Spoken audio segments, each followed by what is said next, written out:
આપ જોઈ રહ્યા છો NN ન્યૂઝ. હું છું એન્કર અર્પિતા પટેલ. હવે જોઈએ અગત્યના સમાચાર.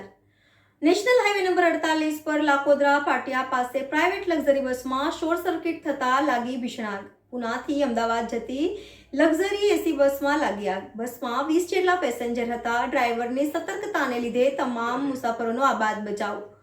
કરજણ ફાયર બ્રિગેડ તેમજ ટ્રાફિક પોલીસ પહોંચ્યું ઘટના સ્થળે. કરજણ ફાયર બ્રિગેડે આગ પર કાબુ મેળવ્યો. Reporter Sheikh Zaruddin, NN news Bharuch. દર્શક મિત્રો, તમારી આસપાસ બની રહેલી અવનવી ઘટનાઓ વિશે જાણવા માટે NN ન્યૂઝને લાઈક કરો, શેર કરો, સબસ્ક્રાઇબ કરો અને બેલ આઇકન પ્રેસ કરો, જેથી આપને નોટિફિકેશન્સ મળતી રહે.